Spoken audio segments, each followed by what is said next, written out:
What's up, YouTube? It's BassheadRob back with another Raid Shadow Legends video. I saw in the comments that we were asked to make a video on Fire Knight. I know that this can definitely be a pain in the butt to get through when you're going through your dungeons. So I want to go in and make a video kind of talking about the Fire Knight himself, things that you would like to do, things that you want to avoid. That way we can go in and get you progressed even further in these dungeons. The Fire Knight has some of the best gear in the game when it comes to farming dungeons. So I want to be able to go ahead and help you get further here. So let's go and jump into it. Let's go over here. We're going to check out the Fire Knight. Now, some of the gear that you can get in the Fire Knight dungeon, the big ones here, so the immunity gear, crit damage, and then we have regeneration down at the bottom, as well as savage and stun gear. Stun is really good for when we are wanting to control waves, specifically like in the Doom Tower. Savage gear is good for everybody. Honestly, when we are being able to ignore 25% of the enemy defense, that's huge for anybody that's doing significant damage. Regeneration gear, if you are cheesing any of the bosses, if you're cheesing anything, really, like you're going to need some regen and immortal gear. But you get some pretty good artifact drops from doing the Fire Knight. Now, when we are looking at Fire Knight here, so actually looking at what the Fire Knight does.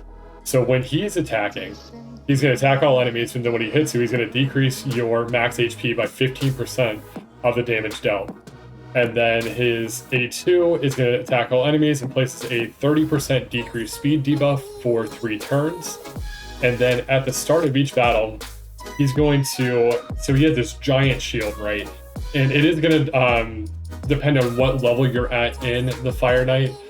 For level 20 through 25, it's a 12 hit shield. So you have to hit the shield 12 times for him to drop the shield to then actually start doing damage on the Fire Knight himself.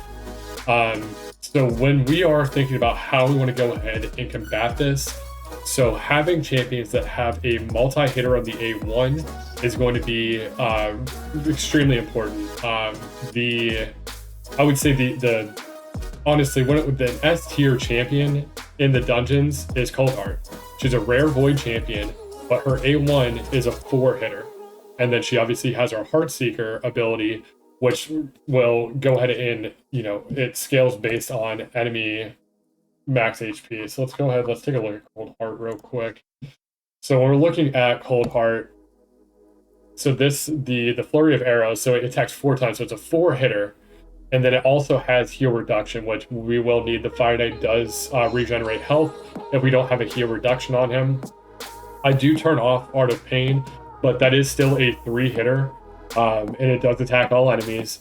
So it's good for the waves, but I will turn it off when it comes to the boss.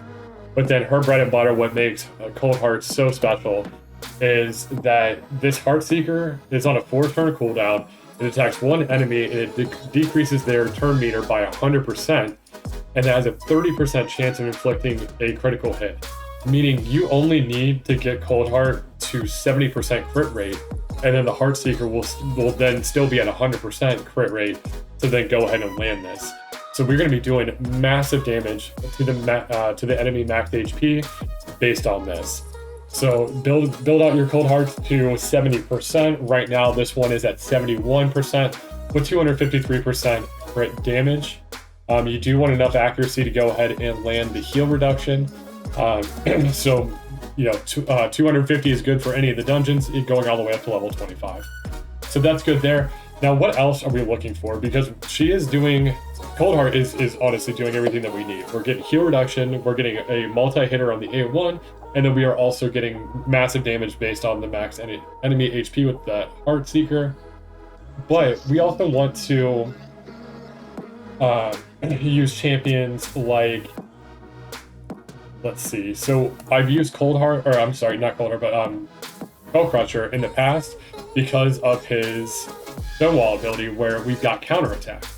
So that way when the boss does attack and we have counterattack up, everyone's getting a free hit, and if there's multi-hitters on the A1, that's more hits going into that shield, dropping the shield and allowing us to attack.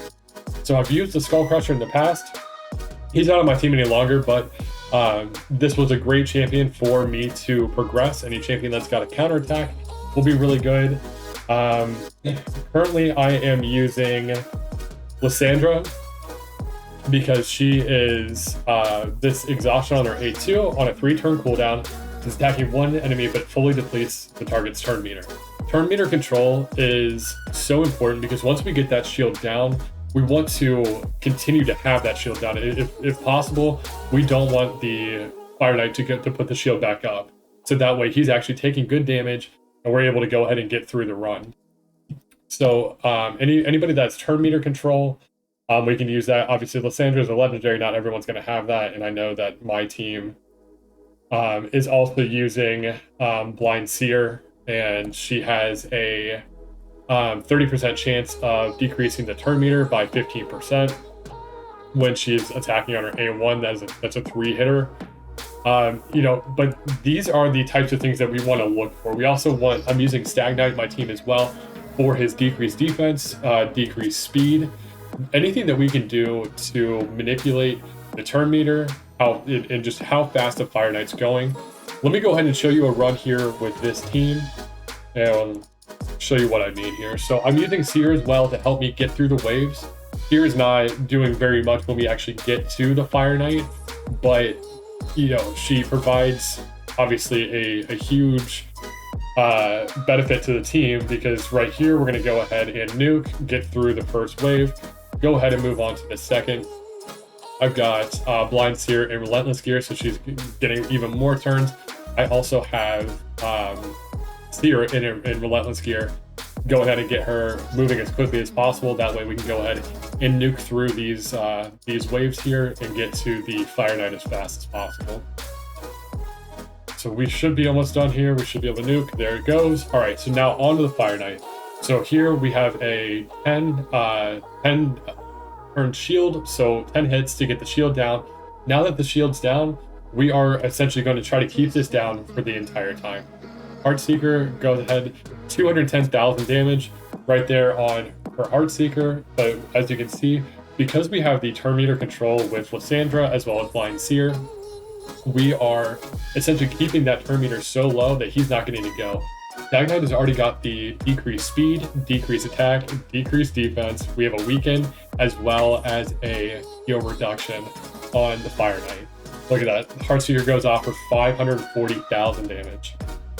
It's a crazy team, but it's super effective because he does not get to go again. So there it is, a minute 25 for the run. Let me minimize myself real quick.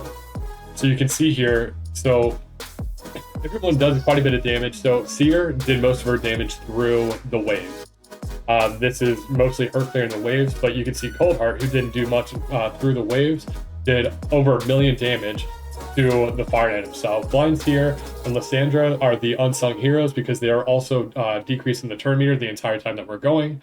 And then Stagnite does quite a bit of damage through the waves as well as the boss, but mainly what we're using him for is the decreased defense and the decreased speed. You can see here we went through, we didn't take any damage from the squad here, but these are the types of things that we want to do to go in and clear through the Fire Knight.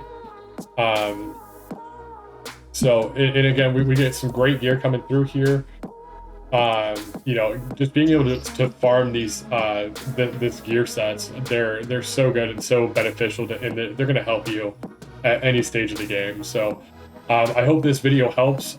If you have any other questions, would like to see any other videos, leave in a comment down below. Hit that subscribe button if you're enjoying the content, and let me know what you guys would like to see next. But I appreciate your time. You enjoy the rest of your day. Take care.